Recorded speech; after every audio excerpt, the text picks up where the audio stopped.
So it's time to take a look at the Caldari assault frigate. Now the Merlin assault does look like the Worm. After all, the Worm is based on the Merlin.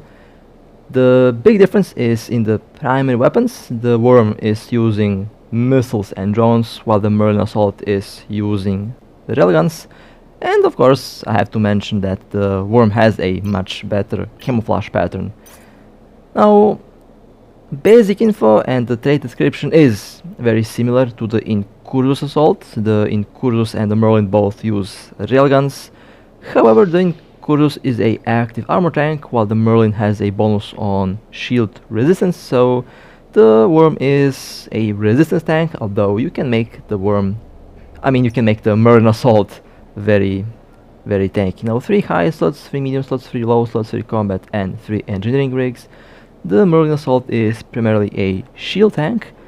A decent capacitor, 520 gigajoules, 207 seconds is the recharge time, 6.28 gigajoule per second is the recharge rate.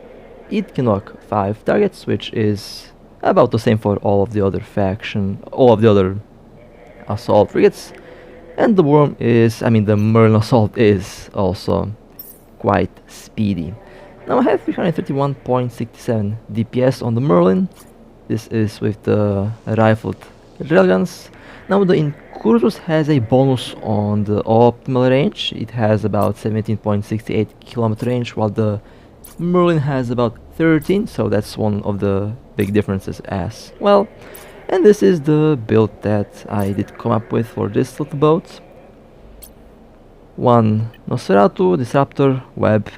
Now for the rigs, I have dual burst aerators and 1 collision, 1 capacitor control, auxiliary thruster and a ancillary power grid router. Now since the armor modules are a lot more power grid heavy, I had to go with the power grid rigs on the previous ships, but since shield modules don't have a big power grid requirements, I did get away with the current layout. So I have the Merlin NCO core, although you can use the Wheel of Steel core for the extra shield boost performance, plus 21% extra shield boost amount. That is actually pretty good, but if you don't like the purple cores, you can go with one of the blue cores that are available on the market, or the green cores that are also available on the market. So you have a lot of options to choose here, and any core that you choose will do really well. Now as for the implants, you have 2 options, or really 1 option. You can use the thermal circulation, or you can use the high power coil, although I would use the high power coil over the thermal circulation, because the thermal circulation is more of a tank implant for armor. So this ship is not a armor tank, and I would not use this attribute for the thermal on the Merlin. So the high power coil is basically the way to go with this ship. The general unit layout is about the same as for the previous ships. The only difference would be the tank and the units will be focused on shield, so I will quickly swap for a shield tank and the implant will be good to go. Of course, you can do the same thing with the thermal implant, although you will have to change the level 15 secondary to the other one, which does increase the range of your turrets. The medium booster does work really well on this boat. Now the main issue would be the capacitor, so you will have to boost the shield in short successions. Basically, don't leave the booster active at all times unless it is completely necessary. It's also a good idea to combine the shield booster with the damage control. That way you can save on the capacitor by boosting less shield, because you'll be taking less damage because of the higher resistance. And you get 18 seconds of activation time because of the roll bonus that you get on this ship, and basically the roll bonus on all assault frigates.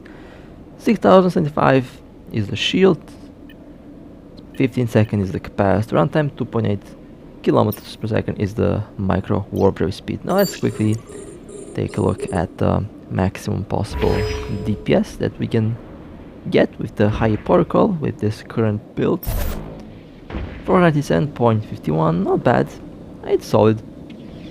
About the same DPS that you will get on the Incursus Assault, although the Incursus has longer range and it's suitable for kiting. We have this build as well with the adaptive shield hardener. Does also work really well, although the damage control is probably the way to go. If you like to run missions, then the adaptive might be more useful than the damage control, although in PvP the damage control might be more useful than the adaptive. Again, in the end it is completely situational and it does depend solely on the target and the situation that you're in. 6.9 thousand hit points, not bad, it's okay. Quite acceptable and really solid for a small frigate like this.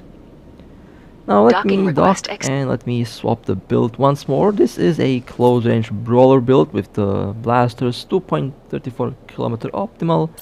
The tracking is very good, and with this build I did use a scrambler, web, Nosferatu, afterburner, booster and a adaptive hardener. The power grid is taken up to the top, and you can also use the damage control for PvP. With this kind of build you can orbit at a battleship on 0 or you can orbit a battleship at 0 and basically you will take absolutely no damage from them and you can kill them eventually given enough time. A tactic that a lot of frigate pilots use when they are fighting with the battleships, with the Balgorn and with other ships similar to that one. Now combat wise, I would say stay away from gunboats, stay away from the RB core-tops, from the tier 8 to the tier 10 ones, stay away from prophecies, stay away from the missile boats, missile battleships, especially the typhoons, because the typhoons can easily yeet a frigate because of their phenomenal damage application. A Raven is not going to be a big problem because the Raven's damage application will not be as good as the damage application that you can get on the Typhoon. There are some missile battlecruisers that can also be a threat, but most of them are not going to be a threat because most have a bad build, unfortunately. So these are the ships that you should be careful around, ships that you should not try to fight directly head on, although with a kite build, if you can stay away from the webs, then you can go and attempt to fight some of the close range brawler battlecruisers. The key is to stay away from their webs, avoid the web range, which means a 16-17 kilometer orbit with a micro warp drive or afterburner. But with a kite build, I personally recommend that you go with a micro warp drive for the extra speed boost. That way, if the battle doesn't end the way you like it, you can easily burn out and warp out without being worried, without worrying about the ship not escaping on time. But you have to avoid being webbed and scrambled, because if you are webbed and scrambled, you will be in big trouble, because you will lose speed, you will lose maneuverability, and your ship will become a very easy target. Important to know that kiting is relying on staying away from webs, staying away from scramblers.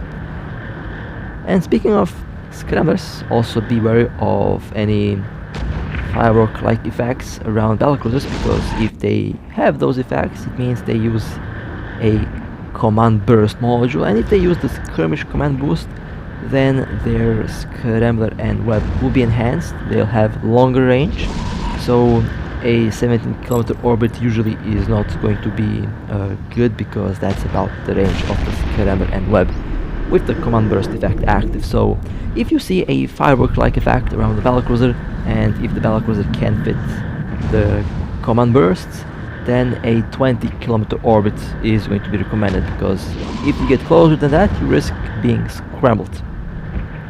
And one thing that I like seeing is a lot more battlecruisers now are using the command burst modules, and I'm very happy that that's the case, because now the ships are a lot more tougher in combat and a lot more difficult to catch. So I guess part of my mission has been accomplished. My mission was to bring the players good, effective builds that can help them at defending themselves against pirates, and that can help them at clearing the missions faster and more efficient.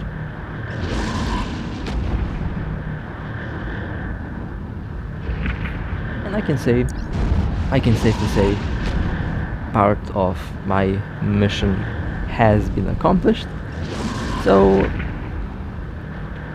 now those battlecruisers that have that build are indeed a much more dangerous battlecruiser to fight. I remember recently I fought one prophecy command with my Cinnabal, and they used two of the command burst modules. They were quite tanky. Actually, two command prophecies used the same build.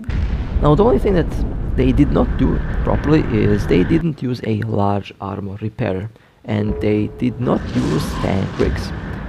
But the rest of the build was really good, and it took a while for that prophecy. It really did take a while for those two prophecies to actually be destroyed. So the command bursts on the battlecruisers is a very smart move that you can do.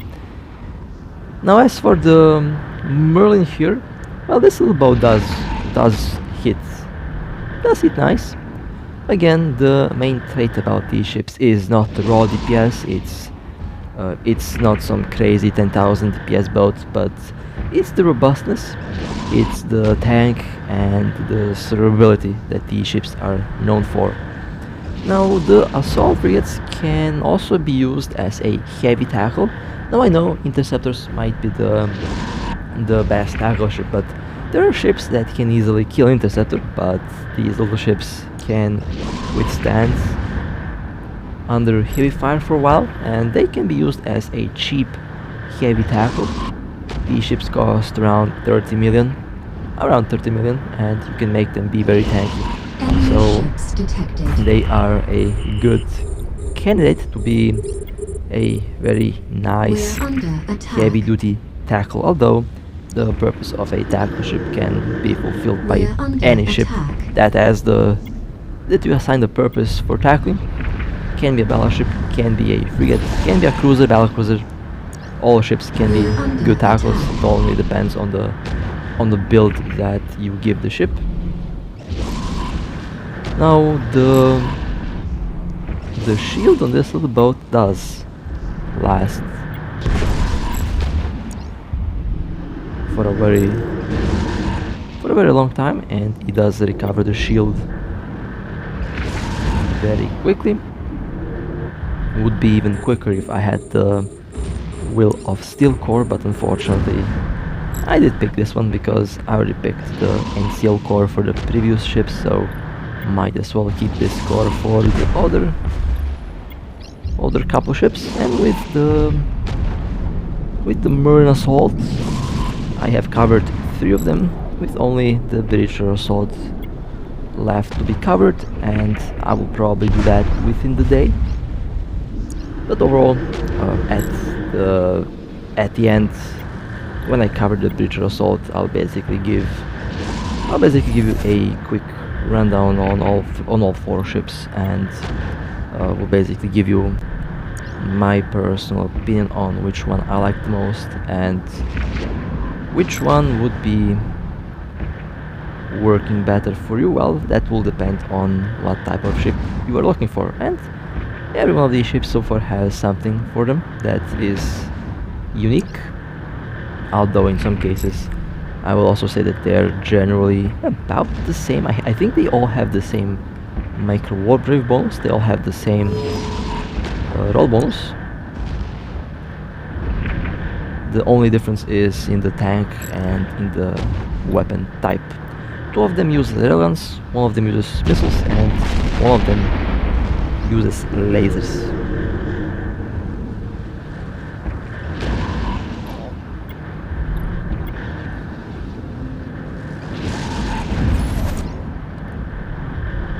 It does recover about 30% shield. If I were to go for a different type of build, basically if I were to combine DPS and and tank, I might be able to get this up to about 45-50% shield per cycle, and honestly, that is quite a lot of shield boosting there. These little ships have the potential to be very lethal in the right hands. Now, of course, there will be counters, and there are counters for the assault ships. In the end, it will mostly depend on the build that you run on the ship. With the right build, you can easily kill one type of ships, but you will be vulnerable to a different type of ships, and the other way around. And this is how the game usually works. Now, I would say the capacitor on this ship is not the best. I would actually change the rigs into capacitor rigs if I get a chance to, because the medium booster does use a lot of capacitor. It does have very quick cycle times, and all that does impact the capacitor, while the Incursus Assault can easily be capacitor stable with the medium armor repair. This ship cannot be stable with a medium shield booster. This is why the armor tank ships are generally more comfortable to use in PvP. They can also be more comfortable to use for missions, because you can easily run the Incursus fully AFK with the medium armor repair active at all times.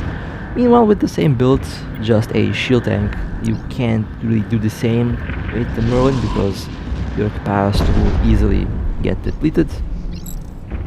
You can enhance the capacitor runtime by using a general unit that does reduce the capacitor usage per cycle, or you can even use the economizer rig for the shield that does reduce the capacitors for about 30%, and that rig should also be quite cheap. Overall, these ships are on the cheap side, so the build should be cheap, although that doesn't necessarily mean that you have to fit like Mark 1 modules. Fit the modules that suit the ship in its optimal way. And my implant just died here. Oh well, I guess my implant has been depleted, that has to be recharged.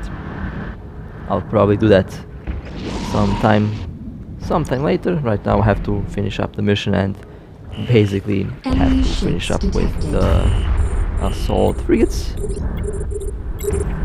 Now I'm thinking, after I finish with the assault frigates, I might go and cover the exploration frigates. I think they might be very interesting. Exploration is picking up pace lately. Not really sure why, but I guess everyone just jumped on exploration as a source of making ISK.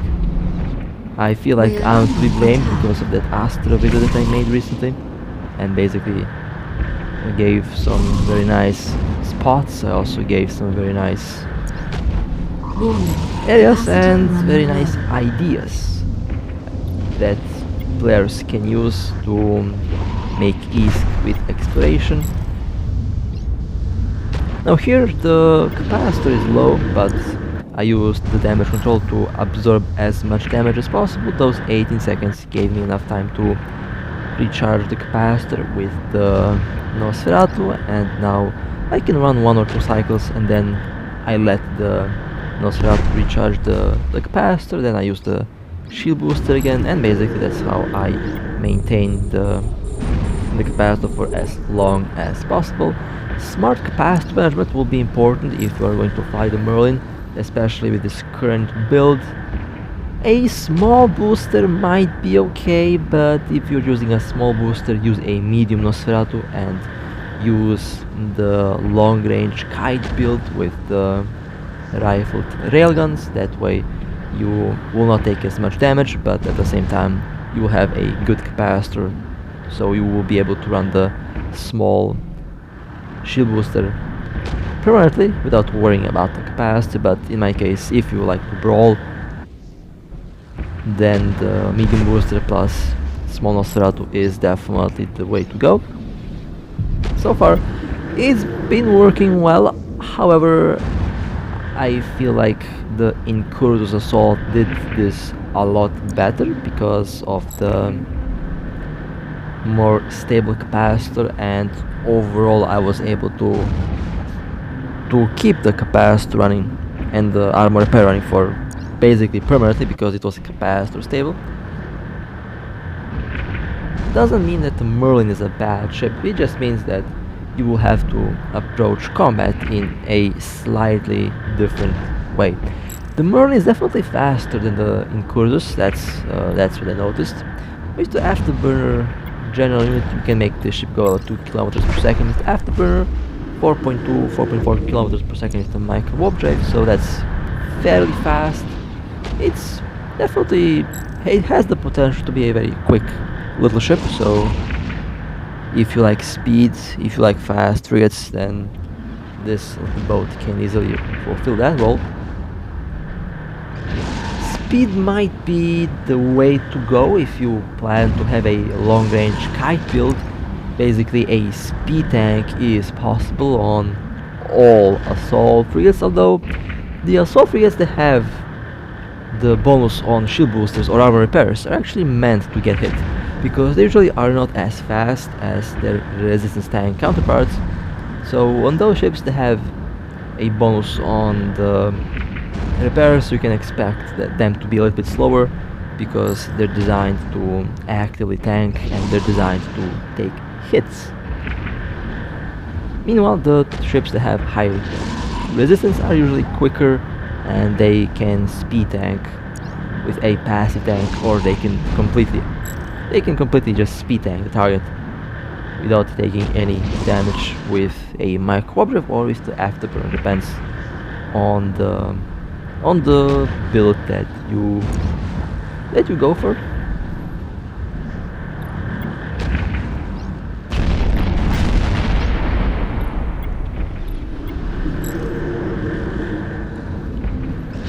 Now I would say it's definitely difficult to build these ships.